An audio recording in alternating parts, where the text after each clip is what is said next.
We are now living in a period which is pregnant with immense possibilities. Within the ranks of the Indian National Congress, you see today a new awakening.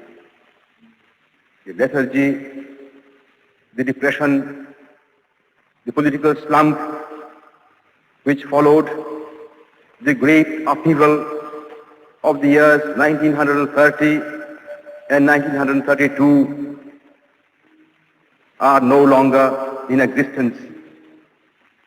Instead, we find everywhere confidence, hope and courage. Outside India, the international situation appears to be favorable to India and her cause.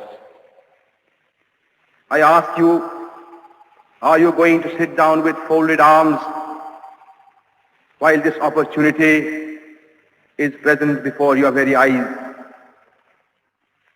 I am sure you will not.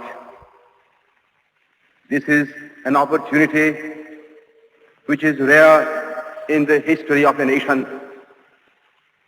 I am sure, and I believe you, my countrymen, will agree with me that this is an opportunity which we cannot afford to lose, which India will not lose. I therefore appeal to you to rally round the banner of the Indian National Congress, which is the banner of freedom. I appeal to you to go out in your hundreds and in your thousands to the remote villages of India to preach the message of the Indian National Congress, which is the message of freedom.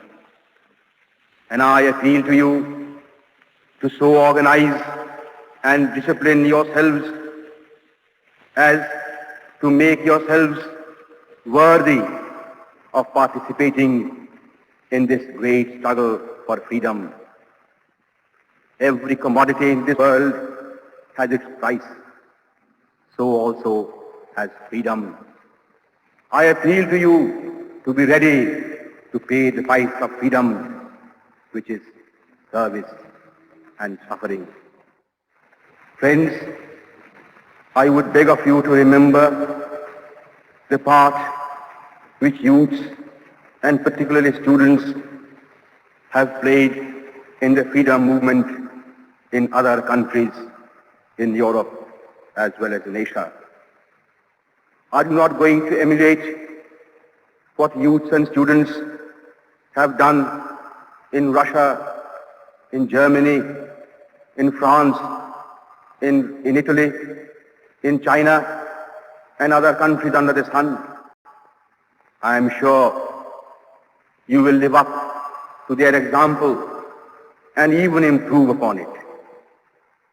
I would also beg of you to remember what Mother India expects of you.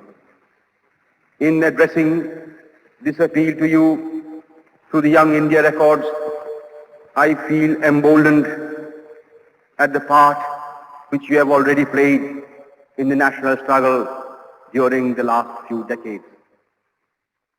There is no doubt that we have advanced a long way towards our goal of Purna Swaraj, or complete independence. At the same time, we have to confess to our shame and to our sorrow that Purna Swaraj is still a long way off. I have just told you that freedom is a priceless treasure, and we can hope to win freedom for ourselves only when we have paid the price. That price, as I have just told you, is service and suffering. I therefore appeal to you to be ready, to be prepared for the utmost service and for the maximum sacrifice in the cause of India's emancipation. I am sure you will rise to the occasion when the call comes.